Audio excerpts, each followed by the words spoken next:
Let's now look in details at the backpropagation algorithm based on these update rules. So now we can talk about how to make the update of our neural network that way. What we defined so far was what we call batch learning. So basically, we were making the update based on the mean squared error. So the squared error over all the training samples here that we have in our data set. So the weights are computed over the full training set. So we are making one update into what we call an epoch. An epoch in neural networks is basically an iteration. So it's basically to make an update or make several updates over the full training set once. And as such, in batch learning, every iteration is one epoch. And every iteration implies one correction to the weights making the neural network. Batch learning is interesting in terms of stability because it is relatively stable. You know, it is making an update according to all training samples. We have another approach that is not detailed. No, the equations have been detailed for the batch learning, but if we are looking at online learning, this is quite similar, but we are making here one update per sample. So basically, for one epoch, we will make n updates where n is the size of the training set. So this is interesting because we are making updates faster. We are making, in fact, one update for each sample. So we are computing the quadratic error for that sample and making the update over the neural network.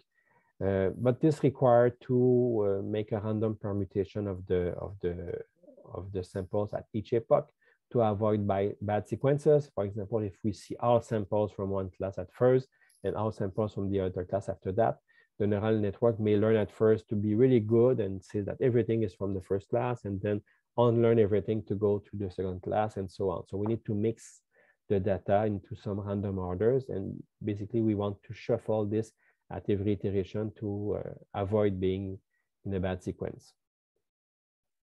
The thing with online learning is that it learns much faster than batch learning because we are making much more updates. You know, after just one sample, we are starting to make one update, even though this update is smaller than the one with the full data set. It is an update that we are making fast, so we can expect that after, even before the end of the first epoch, we will have made several updates to the neural network, and that neural network will be much better than what we had before, what we had at the beginning. But at the same time, it is much more prone for instabilities. You know, we can train our network like that way, and if we have in a bad sequence, it can go into a bad configuration. But it's not that bad because, you know, online learning is good also to get us outside local minimum, because with batch learning, it is kind of stable, but it can be stuck in some local minima. While with online learning, you know, given that there's some stochasticity in the way we are presenting instances, it can goes out of some local minima and reach a better configuration over time. We can make, in fact, and we are usually making a trade-off between these two with mini batches. The point of mini batches is to make use of a fixed size, says like 256 samples from our training set that we use, on which we are computing the gradients and computing the update, and we are making one update per mini batch, but we are making presentation of mini batches for each epoch. You know, we go through the full training set in a matter of several, possibly many mini batches, depending on the size of the training set. So it's making a better trade, it's making a good trade-off between these two configurations. Another thing for training a neural network is the fact that when we are dealing with sigmoid functions, sigmoid functions is really is good at around zero value. You know, if we are looking at this sigmoid function, so we have x and f of x, it looks like something like this.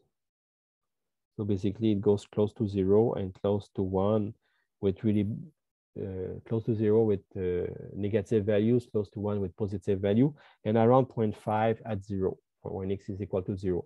And this is where we have a nice operating range. But at the extreme, you know, when we get big values or small values, we are in a flat region, and this is not that good because it is in the saturation zone of our model. So for a value for very low values, we get a sigmoid value of the sigmoid function that is close to 0. For high values, it gets close to 1. For example, with the function applied to x equal to 1, it give us 0.73. For 5, it's equal to 0.9933. And for 10, it's really close to 1. It's kind of up to really, really tiny elements, just little one, but not that much. So basically, we say that for x that is either less than -10 or more than 10, the gradient is almost equal to 0 because we are in that saturation zone, you know. With this S shape, we can consider that in that zone here and in that zone here, this is flat. And as such, the gradient is almost 0.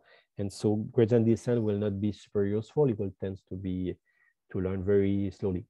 So it's not a nice thing. So usually with backpropagation using sigmoid functions, we need to normalize the input values in -1 + 1 to ensure that the input of the neurons on the first layers will not be in the saturation zone. And this is done typically according to the mean and max values of the dataset for each dimension. And we need to compute the normalization at first on the training set and remember it. So we need to store it and then reuse the same normalization for the test set, because if we recompute the min max on the test set, this may vary and the normalization may be different and everything will not work as expected. So we can get really poor results if we are not applying the same normalization on the test set than the one that we evaluated for the training set. Also, another element that is also coming from the saturation effect of sigmoid functions is that the target values equal to 0 and 1 are difficult to reach. You know, to reach them really well, we need to go in the saturation zone of our neurons on the output layer. So the idea is to say, okay, let's not use, so if we try to reach f of a equal to 0, we need to get an a equal going toward -infinity, and similarly for f of sigmoid equal to 1, we need to get an r that is close to infinity. So the solution is then to transform the targets not into 0, 1, but something like 0.5 for 0 values and 0.95 for 1 values as for the RT. And this will keep the output neurons in the operating range that has a gradient that is non-zero. Also, another element for training a multi-layer perceptron is to initialize the weights. And usually we are starting with a random initialization because initializing at 0 will just not work. So we cannot use 0 valued weights. We need to get some values. And one typical way, which is not the only way, there are many different ways to initialize weights. And there are some recent approaches that are working super well, but the basic one is just to say, let's initialize these weights uniformly between -0.5 and 0.5. So we just get random values in that range for each weight independently, and that set up our original network.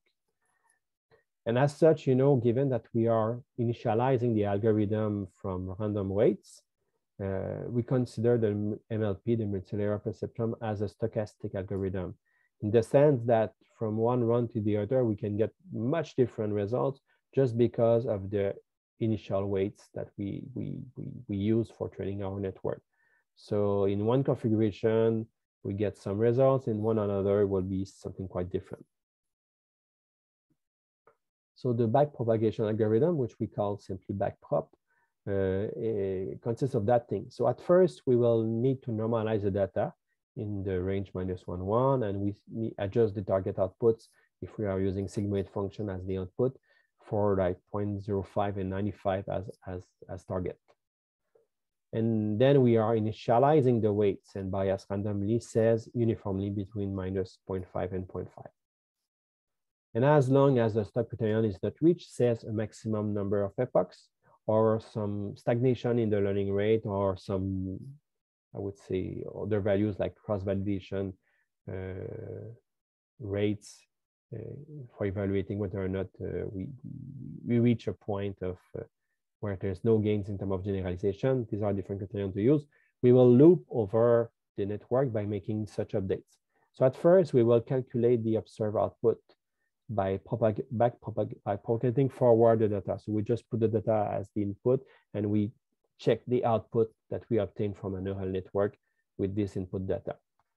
Then we are computing the difference. So we are computing the error, which is the target value, which is R tilde T here, which is the adjusted output, versus the output of the network for that specific element. So for the neuron J on the output layer.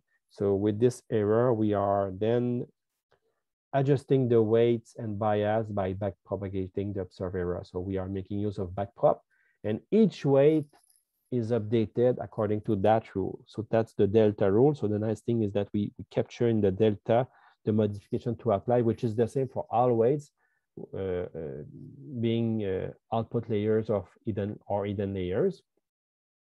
And the local gradient, the correction to apply is different according that we are dealing with either the output layer or an hidden layer. The thing is, we see on the hidden layers that the definition of delta JT depends on the definitions of delta KT, which are the deltas on the next layers. So we really need to loop on that from the output layer toward the input layers, one layer at a time. So we are computing somehow the deltas on the output layer. Then we are computing the delta on the layer before, and then the delta on the layer before, and so on. So we get all the deltas computed at first from the last to the first layers. And then we are applying the modification. So we are making updates according to these rules. So this is important to proceed that way because we need to backprop first the error from the output to the input. And then once we backprop the error, we have the deltas everywhere. We will compute the updates to the weights and get a new set of weights that are adjusted according to gradient descent with an eta value that is the learning rate.